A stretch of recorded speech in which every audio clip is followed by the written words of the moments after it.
Welcome to another episode of In Your Business. Today, I'm really excited to meet with the entrepreneur. This lady just opened a business in the Depot District, and it's titled PeaK Nutrition. And it's interesting as you drive through the Depot District. I've been through there so many times.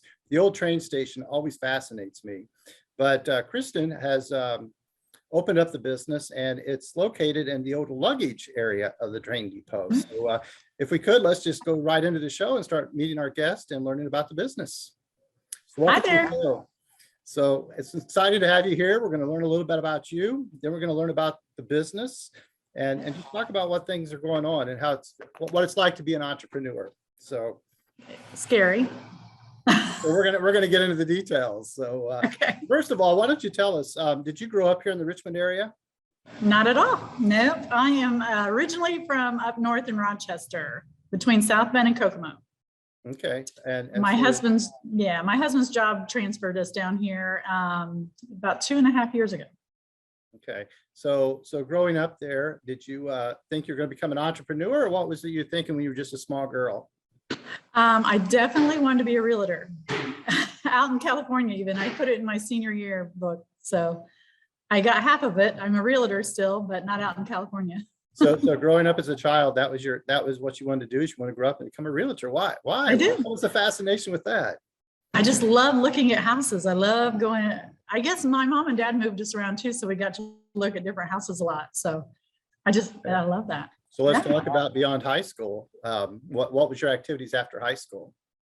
I kind of ran away to California, not to be a realtor. It was I got married. My ex-husband now is the Air Force, so we were out there for 4 years, and I was always wanting to have my own something. But I worked at little Target. I helped open a Target when I was 19. Now it's a striving metropolis out there.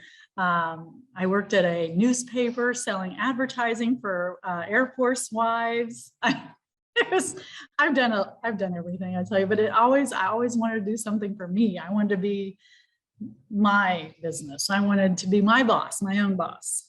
Okay, so Does that make sense? So you tried the retail and you tried different things of that nature, and then you made your way back to the Richmond area. Made my way back to Indiana and went into banking because I've always been numbers. I've always been a numbers girl, accounting, finance. So I went into banking. I was a teller. I was a business analyst. I went into mortgages. I processed for 20 years. And I kept seeing these realtors making a lot more money than me. I was doing all their work. So I was like, I might have to check into that again. So I got my license like 3.5 years ago, right when COVID hit. It was the best year ever. Now, sounds crazy, but it was. So you're serious? I was getting ready to ask if you were being serious or sarcastic. I am serious as a heart attack. My girls were they both came home from, one came home from college, one moved home. And so they were home, but I was selling houses like crazy, put it all in savings. And then I found this. Right. What happens is you got your real estate license and you started practicing real estate, yes.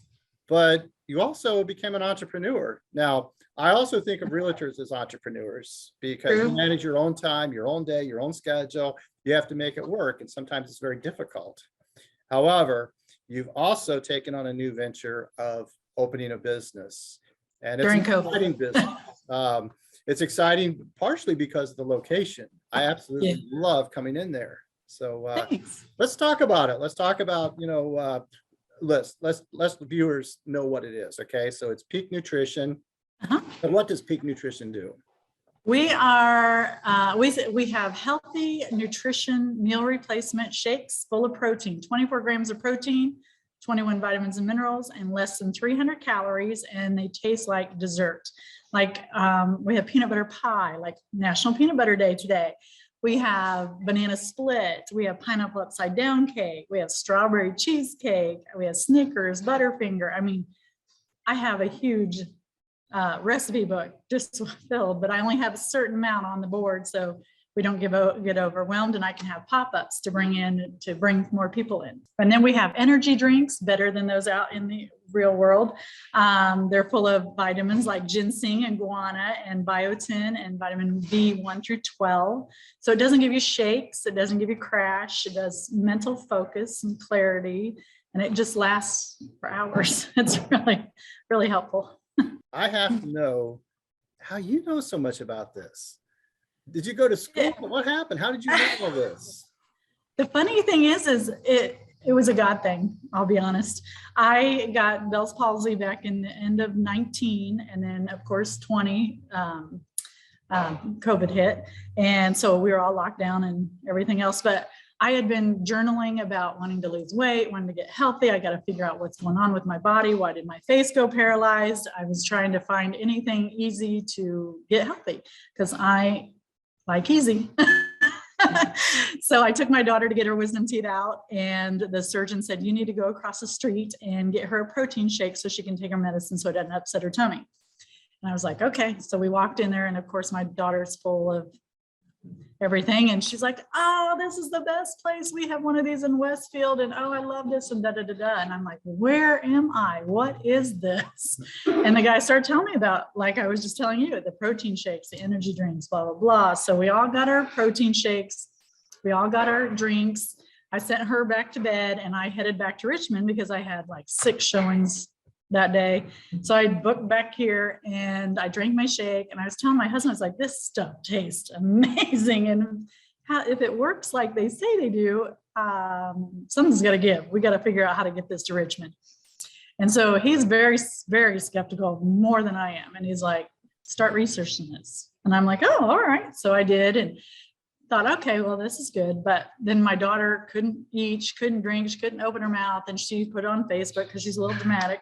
She reached out to Facebook and said she couldn't do this, that. And so the owner of the Westfield store reached out to her and said, can I bring you a shake? It'll help you get in so you can take your medicine. So she drove over to my daughter's apartment, gave her a shake, and they started talking. She said, Mom is in love with your store.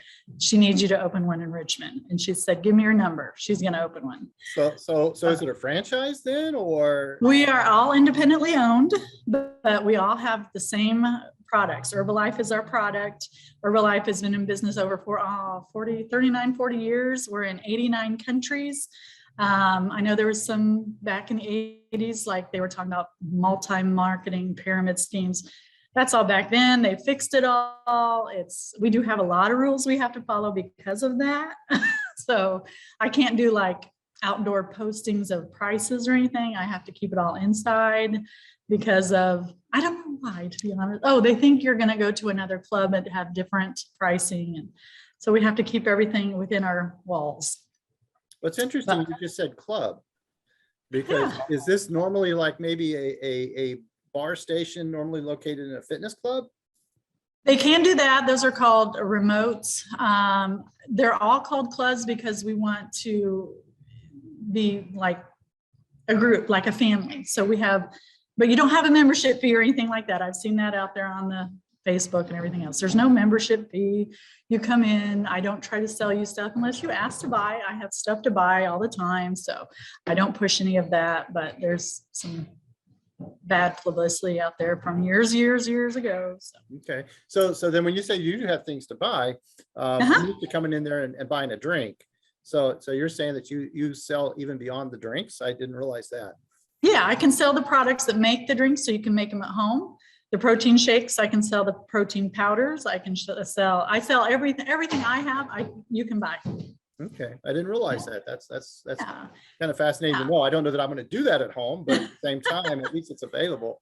Yes, and like some people come here every day, and I mean like every day, and they'll spend lots of money, and I hurt because I'm one to save money, and so that's why I opened this, so I could lose weight and have my own products and help other people get healthy on top of it. So when they're doing that, I'm like, I love taking your money. I really do, but I could save you money for you buying it and making it at home, and then just come in here for different flavors and stuff. So they can get up at 5 a.m. and make a protein shake when I'm not open, or they can take, a protein shake at night before bed, whatever. So like I said, I'm all about helping people, helping them get healthy, helping them save money. Yes. Well, Kristin, it seems that you're doing a great job of helping people, but I also want to get back to that whole transition of how this happened, because Okay. you were helping a family member get through surgery. Is that correct? You come Oral across surgery. this, you came across this product, you expressed your interest, and next thing you know, you get a phone call. From the time you got that phone call to the time you made that decision, how long was that? Couple days, yeah, because I'd already done Days? because I'd already done some research, and my husband and I had already talked about how, where, what. And then she just kind of filled in the blanks, and I went and watched her store for a couple days and said, Okay. that's it. That's what she even shared her financials with me so we could make sure that it was, not a fly by night, business. So, Okay. because I wasn't fluent. I didn't know anything about Herbalife or the products or anything. So I wanted to research. Well, it's interesting because I like for people to be able to learn from these videos. Okay. Oh, good. And so as we talk, I'm talking to you as an entrepreneur, and you made that decision quite quickly to go into this. But did you know the location? Now, I realize you're a realtor, and I know that your real estate office is next door, but did you look at multiple locations, or is this an absolute? No, I definitely looked at multiple. My focus was on the east side by the mall, by the restaurants, by where all the traffic was, because I wanted to have the foot traffic.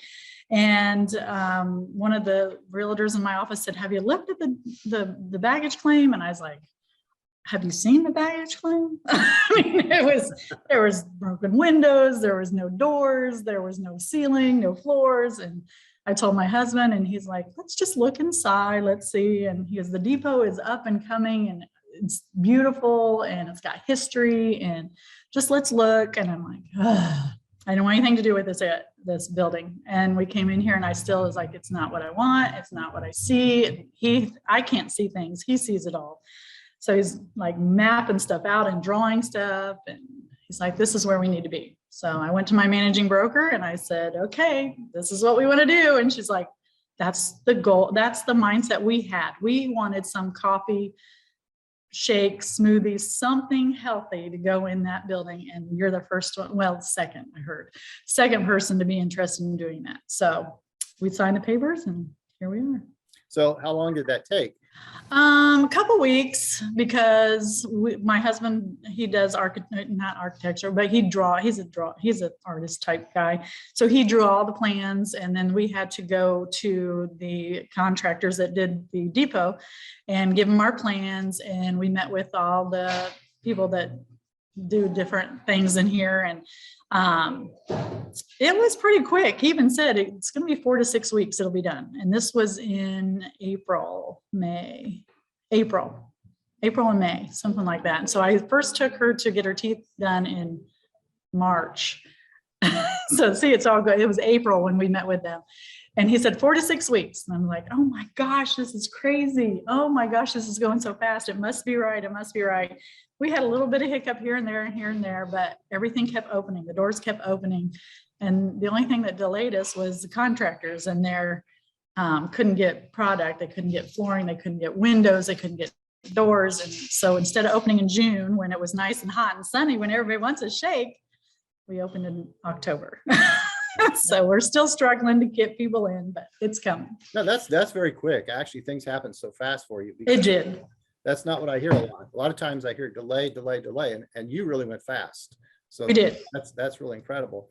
Now, after that happened, the facility was ready.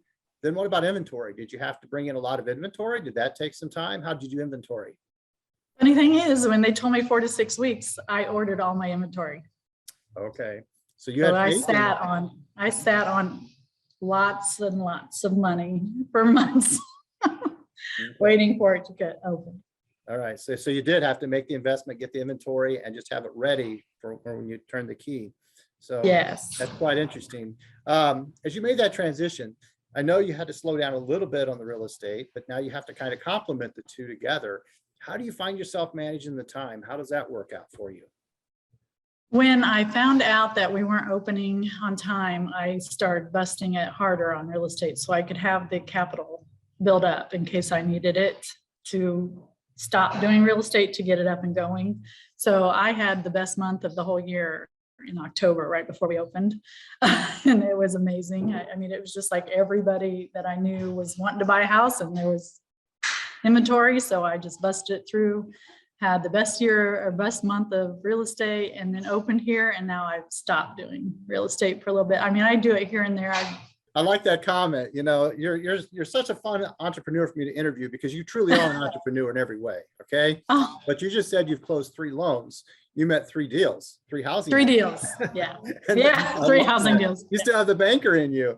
And so I do do. I. So do Yeah. I. So it's okay. But it never goes away. Now, it's interesting though, because now you're an entrepreneur that actually owns a business as well. And again, I think of you as an entrepreneur even in the real estate, because all of the practice is the same. However, when you own a business, you have a lot of responsibility. And I know that many things come at us. And in a classroom, I can't possibly teach everything that's going to happen in the business. Okay. You're responsible. So you're responsible for everything from the marketing to the finance to the managing. And we had some snow. So how did that affect your business? We were closed 2 days. So that was hard, but we opened the 3rd day, and it was one of the best Saturdays we'd had. So it was like, everybody's like, they still wanted our product, and they understood we couldn't be open. So they all came on Saturday. So it was good. It was good. So basically what happens is you have to make that decision if you're going to close those days and know that you're going to lose business. Try to make it up in the next few days after that. But the other thing most people don't realize is they think, oh, it's great, you own the business, but who shoveled the sidewalks? Well, Better Homes and Gardens owns this all, so they take care of all that. Okay. Thank goodness. They did the salting, they did all funny. So many times that becomes a responsibility of the entrepreneur, you know, and they don't realize it, that they have to maintain those sidewalks, and they have to be responsible for all of those type of things, even having rugs inside so that people are not slipping on wet floors. And you know, maybe Signs to say. So you put up signs? Uh-huh. Yeah, Okay. slippery when wet. Be careful. I don't want to be sued. And that's why we do it, because as entrepreneurs, we're liable for our business, you know? And I mean, we cover with insurance and such, but we still, you know, we have a responsibility as well. And I'm going to assume when you opened up, did you open up as an LLC or a partnership? What is your ownership? We're an LLC. I have an LLC for my real estate and LLC for the club. Okay, so you do keep them separate, which is wise. I think, you know, many entrepreneurs have multiple businesses, and I think it's wise to keep them all separate. That way, each one of them can stand for itself. Right. Now, do you have workers? I have one. No, I have 2 actually. I have one that works with me every day, and then one that works just Saturdays. She's a high school senior, and my Drew is getting ready to go to college this fall, so she'll be leaving me soon. And my daughter is over at Purdue, and when she gets a break, she comes over and helps her a weekend or whatever. So yeah, basically it's just us. So when, on the HR side, then I guess it's not too bad to manage. It sounds like you still have a few workers though. I started out with 2 full-time, Drew and another gentleman, and then a part-time, because we were busy at the beginning. At the beginning, it was like constant all day. And then it just kind of leveled off and kind of dropped. So, and it was hard because I started cutting hours, and I thought, oh, these are my people. I know they need me because they need the money, but it was hurting me financially to keep them. So I had to cut hours, and unfortunately they just had to leave because they weren't getting the hours they needed. Drew stuck with me. She's still here. Okay. So those are difficult decisions, because most people don't realize that when you're the business owner, you have to take care of everything. And so when you're paying your help, you're paying your utilities, you're paying your rent, you're paying all these things. And the only way to make the money back is on your product. Right. So how do you price your product? How do you know what to charge? I went off of the Westfield, they're kind of my mother store. I went off of their pricing, although Westfield and Richmond have a lot different. Hamilton County to Wayne County, the income medians are a lot different. So I adjusted it according to what I felt was fair to be in Richmond. Okay. So you know, when we're doing Zooms, we're either going to get some technology issues, we have to adjust or train sounds. So yes, perfect. And I love the train sound. Kids, when they come in here, they just run to the window when they come. It's fun.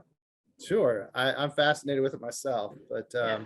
so back to the business though. So your pricing, you're correct, because they are different markets. And from the economist side, I look at household income, but I also look at the standard of living and the cost of living.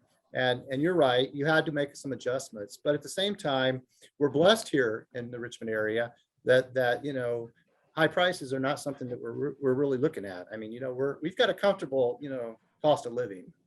Yeah, and I had to raise January 1st, I had to raise my shake prices up 50 cents just because of the cups. You wouldn't believe it, but there's a plastic cup shortage. I don't know if they're stuck on a barge somewhere or what, but it's hard to get cups. So when you do find the cups, I stock up, but they're priced so much more. So the shake was the only one I raised. Everybody else told me to raise up everything. I mean, everybody in my whole upline, as you call it, raised their prices on everything. I just didn't, that's the bad part of being managing. I didn't feel it since I just opened in October. I just couldn't do that to Richmond. Sure. So let's talk about that though, because you know, you open up and you opened up in the middle of a pandemic. Okay. And during that pandemic, we had things that everybody keeps referring back to as labor issues. And it all pretty much starts even back at the ports and trying to get things, you know, through the ports, then into warehouses, then into our businesses. The labor is all across the country. Okay. From that beginning point to even right today in our business. However, it also affects supply and demand. It affects the prices we're paying for things. And, you know, there's so many variables that go into business. And you as the entrepreneur, you have to manage it. You have to run it. You losing any sleep? Does it keep you awake? Yeah. Yeah, because I had no idea what I was getting into as an owner of a company. Like you said, I have to make the decisions. I have to determine if we open. I have to determine how much product to put in things. I could adjust the products, but like I had a couple come in yesterday. They're like, we went to a store in Ohio that's like yours. And they said, it was not as good as yours. And I'm like, oh, thank you. But they even thought that the products were less than what I do. So I want quality over quantity, I guess. And it showed when they said that. I've had a couple people say that. They've gone to other clubs and same thing. So I'm proud of what I serve. I think our flavors show it. Good. Well, that's important. I mean, if you're going to be there and you're going to put this, you know, time into it, your money into it, your commitment into it, you need to be excited about it. So, yeah. But let's talk about your hours, not just the store hours. Let's talk about you as the entrepreneur, because first, let's start with the store hours. What are the store hours? They used to be 7 to 4 when we first opened, but when winter came, I started losing. Like I'd come in at 7 and people wouldn't come in till 9. Or people would come in at 8:30 and I'd be sitting here for an hour and a half by myself. And I'm like, I can't do that. So I switched it for winter to 8 to 4 and then Saturdays 10 to 3. It's always been 10 to 3. But now spring's coming. I'm going to go back to 7 to 4. I've had a lot of people say, please go back to 7, please go back to 7. And then I've had a lot of people say, I need you to stay open past 5. So I'm talking with another lady that might be able to come in on the afternoons and keep us open later. So I can open earlier and be here, and then she can take over later and get everybody. I know, crazy. So that's fun. But now let's talk about you as the entrepreneur. Let's talk about your hours. So beyond that, what are your hours like? I was still up last night working in bed on my laptop at 10:30 while my husband was sleeping next to me, doing for the March, all the March specials, getting him ready. Videos, Canva, menus, specials, lining up samples. So 10:30, I was texting Drew at 10:30 and I was like, okay, I got to stop that. So at 10:30, you're still working. What time in the morning do you get started? I got up today at 5. You basically start working at 5, finished at 10:30. I did. I have recently because when I went to that conference in Minnesota, it kind of got me all fired up and ready to go. And I just want this to succeed. So I'm working all angles to try to make this succeed a little better. Are you doing this just 5 days a week? Are you doing this 7 days a week? How often are you doing this? 7. All right. So Yeah, that's why my real entrepreneurs- estate. Yeah, that's my right. Real estate's been pushed to the side. But that's what entrepreneurs do. Okay. You're passionate about your business. You love your business. And so you're really dedicated to your business. And I think we all do it. I mean, it's the time we spend. If we love it, we don't even think about it. Right. Okay. Something I say is, I used to say when I first started getting tired because I was here so much, I used to say, I have to go to the club. I have to go to the club. Now I say, I get to go to the club because this is my baby. This is my heart. Exactly. No, and that's the fun part about it. So that brings me to a question of, when we talk about the risk and the reward, what do you think is the biggest risk of being an entrepreneur? Losing money, losing my security, my savings. Yeah. Yeah. Yeah, you're right, because you put it all up. I mean, you put it into signed in a lease, and you put it into inventory and your labor. So I mean, you're correct. You've got a commitment. I don't, yeah. I don't know if I should go there with the other. So Yeah, no, I understand. And what about the reward? What do you think is the reward is seeing these people every day that just are so happy to come in and love our products and want to get healthy. Like I'm talking with an exercise lady now to start like once a week classes to just get some activity and get some of these people that want to lose weight and want to get healthy and want to better themselves, just to do some exercises, not like cardio where you can't even breathe, die that, because I can't do that. I'm older. So I just love seeing the smiles and the happy people come in. That's my reward. Yeah. Well, I think you're doing a great job. And I mean, I've been in a few times now. I'm going to continue to come in and Thank you. Just enjoy everything about it, whether it be, the fact of your excitement as the entrepreneur, whether it be the facilities, because I think they're great. So many times I've driven by there and thought it's just a little old building, but it used to have luggage. But no, it's wonderful. You're doing a great job. It looks great. Thank you. And I would suggest anybody who's not been in there to stop in, just come in, look around, Please. but also enjoy some product while you're there too. Right. It's good stuff. It's yummy. It is. And it's fun that you're trying something new. Did you just try something new today? I did. It's kind of melting now. Okay. But it's a Samo, no, not, it's Adventureful Girl Scout cookie. It's the season for Girl Scout cookies. So perfect Yes. timing. Our March specials all month are Girl Scout cookies. So all the Girl Scout cookies except for 2, I couldn't find recipes for those, are on the menu. But then we have pop-up shakes for like St. Patrick's Day stuff. Okay. So What's going be to on the lookout. Yeah. Facebook, Instagram. Yeah. Well, you had to leave Richmond to find this, and you brought it back here. Now, here in Richmond, we need to support it to keep it, because I think what you're doing is fantastic. So keep doing a great job. Thank you. I appreciate that, Tim. All right. Well, this concludes another episode of In Your Business. Today, we met with a very interesting entrepreneur. She's doing an outstanding job trying to make a difference in Richmond, Indiana. She's balancing a lot of things, but she's doing a terrific job as an entrepreneur. So I would encourage you to get down to Depot District, visit PeaK Nutrition. You might really fall in love with it, and you might become a regular as well. Thanks again for watching In Your Business.